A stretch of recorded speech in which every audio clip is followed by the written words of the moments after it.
Eu sou humano e, portanto, nada do que é humano me é estranho. Assim falava o poeta e dramaturgo romano Terêncio, e assim falo eu, Flávio Ricardo Vassoler, escritor, professor, youtuber e nômade, fiel como os pássaros migratórios. E hoje, em mais uma resenha de livro, na verdade de ensaio aqui no meu canal do YouTube, Flávio Ricardo Vassoler, eu trago para vocês uma discussão sobre um texto seminal do pai da psicanálise, Sigmund Freud. O texto Dostoiévski e o Parricídio. Texto polêmico, texto que parte de algumas pressuposições que não necessariamente estão fundamentadas na realidade biográfica de Fyodor Dostoiévski, esse grande mestre russo, esse grande mestre da literatura russa e universal, que em 2021, eu estou fazendo essa resenha em outubro de 2021, daqui a um mês, novembro de 2021, Fyodor Dostoiévski completará 200 anos. Então vamos lá. Dostoiévski teve uma vida extremamente polissêmica, polifônica, em termos políticos, em termos filosóficos, em termos sociológicos, em termos econômicos e, claro, em termos, na sua grande síntese, no grande panorama, em termos literários. Veja, Freud vai discutir uma virada fundamental na vida de Dostoiévski. Para eu falar da discussão, da virada sobre a qual Freud vai discorrer no seu ensaio Dostoiévski, o Parricídio, eu preciso explicar a vocês alguns aspectos biográficos de Dostoiévski. Dostoiévski, no fim da década de 1840, Dostoiévski nasce em 1821. E ao fim da década de 1840, Dostoiévski fez parte do assim chamado Círculo de Pietraszewski, que era um círculo revolucionário, composto ali por membros da inteligência russa, que questionavam a monarquia czarista, que questionavam o regime atroz da servidão, que só viria a ser abolido na Rússia, esse regime da servidão, em 1861. Dostoiévski fez parte desse grupo, com discussões, grupo que almejava imprimir panfletos e distribuí-los ali entre as camadas populares, entre estudantes. Vale frisar que havia uma fortíssima censura do regime czarista em relação à parca e mal formada sociedade civil na Rússia, muita arbitrariedade do Estado russo com relação à sua população, e os membros do Círculo de Pietraszewski acabam presos. Eles são mandados para a Fortaleza Pedro e Paulo, onde acontece ali o processo do qual Dostoiévski faz parte, né, como acusado e depois condenado. E se chega à condenação dos membros do Círculo de Pietraszewski, né? Eles são condenados à morte, e a encenação da pena de morte, é claro que eles não sabiam, né, os condenados à morte, entre os quais Dostoiévski, não sabiam que se tratava de uma encenação, mas a encenação da pena de morte ela vai acontecer em dezembro de 1849. E aos 49 do segundo tempo, como se fosse um gol do Corinthians de meados da década de 90, com o time, ai meu Deus do céu, aguenta coração corintiano, eu que me lembro desse time. O czar, sádico, comuta a pena de morte e a reverte em longos anos de trabalhos forçados na Sibéria. Então Dostoiévski vai então ser condenado a trabalhos forçados num presídio na Sibéria, a experiência que ele eternizaria na sua obra Recordações da Casa dos Mortos ou Escritos da Casa Morta, né? Com tradução recente para o português do professor Paulo Bezerra, tradução publicada pela editora 34, sob o título de Escritos da Casa Morta. Tudo bem? Então, gente, é importante dizer isso, por quê? Porque então, na sua juventude, Dostoiévski foi condenado à morte, depois a longos anos de trabalhos forçados, por ter feito parte de um círculo revolucionário, por ter feito parte da profunda esquerda. Só que nos últimos anos de vida, e sobretudo depois da experiência siberiana, um Dostoiévski espiritualista, Um Dostoiévski pensando que o socialismo era um galho como o capitalismo de uma mesma árvore, cujo tronco era o materialismo moderno ateu, que socialismo e capitalismo eram mais próximos do que gostariam de admitir. Dostoiévski pensando sobre as afinidades eletivas do ateísmo na modernidade, da acumulação de bens materiais, do niilismo ético, da vacuidade de valores sem o absoluto, sem a figuração de Deus, Dostoiévski começou a entrever a Rússia como um bastião. A Rússia com a sua igreja ortodoxa nacional, com a sua igreja desde sempre em vinculação com o Estado russo, a igreja cristã ortodoxa. A Rússia com a sua organicidade de estamentos feudais. A Rússia como um bastião para a investida capitalista ateia, assim Dostoiévski via, do Ocidente. E via também que o socialismo era fruto dileto desse ateísmo ocidental.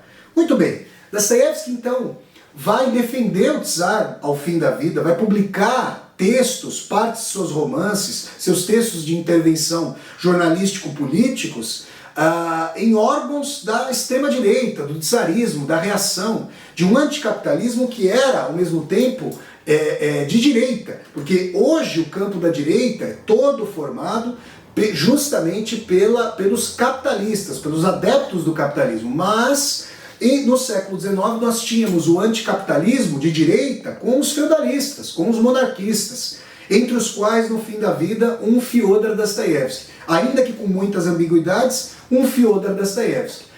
Essa síntese que eu fiz a vocês vai ser uma síntese sobre a qual Freud vai se debruçar com outros elementos. Eu entendo a virada ideológica, filosófica, mesmo psíquica de Dostoiévski com esses temores radicais em relação à modernidade capitalista, a modernidade que ele considerava ateia. Mas Freud vai se centrar numa questão fundamental. Uma questão que está inconclusa na biografia de Dostoiévski. Duas questões, na verdade, que se imbricam a todo esse panorama ideológico, filosófico, político, histórico sobre o qual eu falei agora para vocês. Vamos lá. Primeiro que Dostoiévski, lendo uma primeira biografia de Dostoiévski escrita pelo crítico literário Orest Miller, russo, Freud, numa nota de rodapé ali, encontra uma possível alusão a um complexo de castração pelo qual haveria passado o jovem Dostoiévski numa situação ali que eventualmente estaria se masturbando e seu pai teria reprimido esse ato, teria entrado no quarto, reprimido o ato e assim por diante. Além do que, Freud vai encontrar ali os arquétipos, as conformações de um complexo de Édipo clássico, com essa mãe amorosa de Dostoiévski, entreposta entre pai, justamente pai e filho. Muito bem. Esse aspecto gera uma ambiguidade de base segundo as discussões psicanalísticas do Freud. Por quê? Porque o pai é aquele a quem se deve a vida, juntamente, é claro, com a mãe. Então, ao pai, o pai é amado, o pai é admirado. Ao mesmo tempo, nessa disputa edipiana com a mãe, né, na teoria clássica freudiana, uma disputa que pode ser clamorosa, mas na verdade envolve uma série de simbologias psíquicas, pai e filho se transformam em inimigos encarniçados quando o complexo de Édipo se monta. Então, Freud vai passar essa disputa psíquica, ele vai imantar a figura do Tsar, do Tsar pai, a gente fala de Deus Pai, e o monarca absoluto era a encarnação de Deus na Terra. Ele vai imantar essa figura do Tsar pai com um conflito que o próprio Dostoiévski já tinha dentro da sua célula familiar com seu pai. E depois, para complexificar essa questão, o pai de Dostoiévski, quando ele estava na Academia de Engenharia Militar, Dostoiévski nasce em Moscou e, ao fim da adolescência, vai se dirigir à Academia de Engenharia Militar de São Petersburgo para estudar por lá. E nesse meio tempo o pai de Dostoiévski teria sido o Fyodor, né, o Mikhail, na verdade, o pai de Dostoiévski teria sido assassinado pelos servos da Dátia, da casa de verão que Dostoiévski, a família de Dostoiévski tinha na cidade de Staraya Russa, que fica ali a cerca de 2, 3 horas de Moscou. Como entender, pergunta Freud no seu ensaio Dostoiévski, o parricídio, que alguém que tinha a princípio uma rivalidade com o pai, mas não uma rivalidade, digamos, patológica, doentia, no fundo um cunho neurótico, a psicanálise poderia falar sobre um cunho neurótico, como alguém na relação imantada de afeto com o pai acaba aderindo à causa, vejam vocês, à causa de destronamento do czar pai e adere como que a liberdade daqueles que potencialmente haviam matado seu pai e que Dostoiévski vai tomar como aqueles a serem libertos da opressão da servidão. O que Freud está dizendo?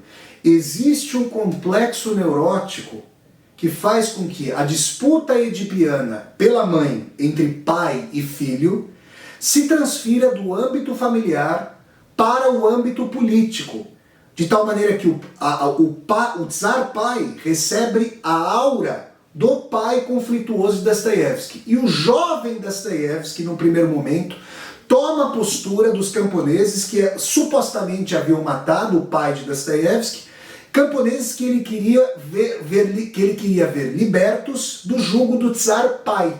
Então a raiva do pai familiar é a raiva do pai político, isso no sentido da rebeldia. Porém, Freud coloca a rebeldia conjuminada umbilicalmente à dimensão da culpa, dolorosíssima. Porque se o pai é o competidor no complexo de Édipo pela mãe, se sente uma culpa lancinante pelo fato de o pai ser aquele que manta a vida de sentido, de autoridade, de valores, de ensinamentos, conselhos, de afeto. Então, ao mesmo tempo que se tem a disputa, se tem a culpa. E nessa medida, Freud interpreta muito criativamente, muito engenhosamente, e eu diria mais, muito literariamente, o espírito criativo de um grande escritor que era Sigmund Freud. Freud vai interpretar a virada à direita de Dostoiévski como fruto da superação mais madura da rebeldia pela culpa. Quanto mais Dostoiévski se vergava sobre o peso da culpa de ter querido o destronamento do czar pai e de ter eventualmente ansiado ou se extasiado pela morte do próprio pai, quanto mais Dostoiévski é vergado pelo peso dessa culpa, mais ele se volta à direita como que para reestabelecer um sentido de organicidade, de família, não só micrológica, mas também para a sociedade como um todo, apoiando a tradição, apoiando o conservadorismo, apoiando o reacionarismo. É assim que para Freud, o fulcro, a base da discussão política, filosófica, econômica, social, existencial em Dostoiévski é o fulcro de conflito entre Dostoiévski e o pai, Dostoiévski e o parricídio, a morte do pai da sua família e a morte do czar pai ou o seu destronamento.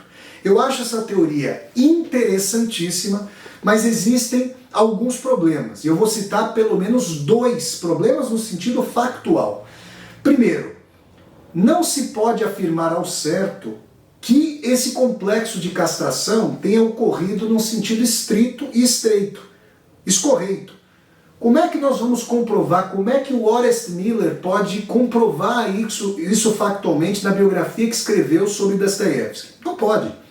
E Joseph Frank, esse grande crítico literário estadunidense, fazendo uma biografia sobre Dostoiévski e sobre o seu contexto histórico, político, cultural, social, Joseph Frank, como apêndice do primeiro volume da sua biografia em 5 volumes, todos publicados pela editora da USP, a EDUSP, no Brasil, Joseph Frank faz um apêndice para dizer que hoje a fortuna crítica dostoiévskiana não só rechaça esse complexo de castração, e Joseph Frank se contrapõe às elucubrações, às ilações que Freud estabelece, uma nota de rodapé, digamos, a partir da biografia de Dostoiévski, inicialmente escrita por Orest Miller, como também também é questionável que o pai de Dostoiévski tenha sido de fato assassinado pelos camponeses da Dátia, que era de sua propriedade.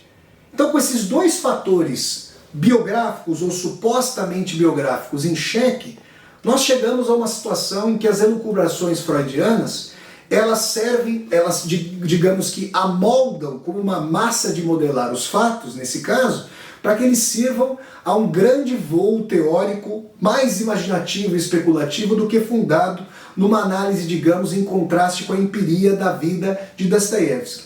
De qualquer maneira, se nós utilizarmos as ferramentas profundíssimas, prolíficas de Sigmund Freud para somarmos tais aspectos psíquicos, tais conflitos que envolvem rebeldia e culpa, dimensão de autodeterminação e dimensão de autocastração. Tudo isso, mais do que compor categorias freudianas, nos traz uma série de chaves dostoiévskianas. São chaves para nós analisarmos o desejo à luz do ressentimento, a pulsão de vida à luz da pulsão de morte, o amor à luz do ódio, ou as sombras do ódio. Dostoiévski conjumina esses paradoxos, esses contrários, essas tensões, essas características antitéticas, essas características paradoxais. E Sigmund Freud, leitor magnânimo de Fyodor Dostoiévski, soube no seu ensaio Dostoiévski e o Parricídio conjuminar tais extremos, revolta e culpa, para entender o psiquismo dostoiévskiano.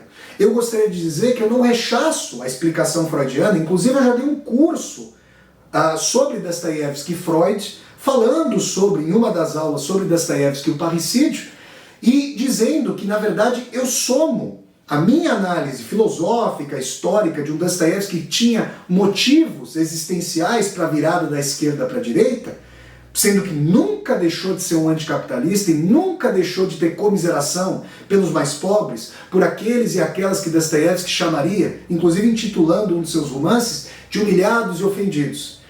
Eu vejo uma virada mais ideológica, mais filosófica, mais desesperada em relação ao espraiamento do capitalismo materialista, ateu, ocidental. Assim Dostoiévski categorizava e entendia o avanço do capitalismo.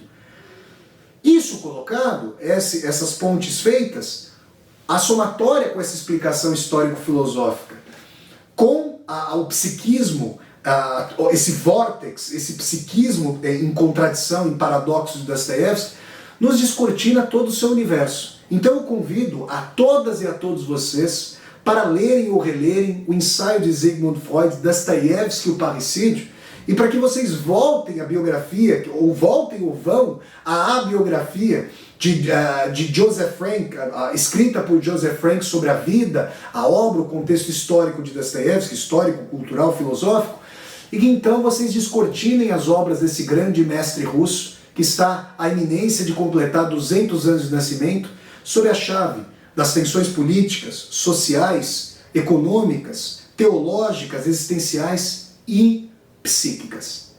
Pessoal, essa foi a resenha do ensaio Dostoiévski e o Parricídio, do grande mestre psicanalista Sigmund Freud, em discussão com o grande mestre russo Fyodor Dostoiévski. Dostoiévski e o Parricídio.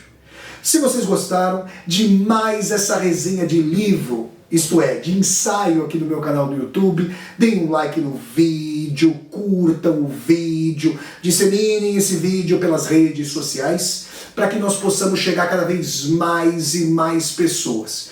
Se você está chegando ao canal pela primeira vez, seja muito bem-vindo e bem-vindo. Eu peço que você se inscreva aqui no canal, toque a sinetinha para poder receber as notificações e deixe seu comentário aqui embaixo do vídeo para que nós possamos conversar. E mais, aqui embaixo do vídeo você vai encontrar uma tecla chamada Seja Membro. Se você gosta das atividades aqui do meu canal do YouTube, considere a possibilidade de, ao clicar na tecla Seja Membro, se tornar um membro ou uma membro humanista aqui do meu canal, para apoiar, segundo sua situação financeira, este meu projeto de universidade aberta no YouTube. Então é isso, pessoal. Eu sempre deixo o convite para vocês assistirem às resenhas de livros aqui do meu canal do YouTube, que acontecem todas as quartas-feiras, às 8 horas da noite, horário de Brasília, no Brasil. Então, até a próxima resenha de livro, pessoal, e tchau, tchau!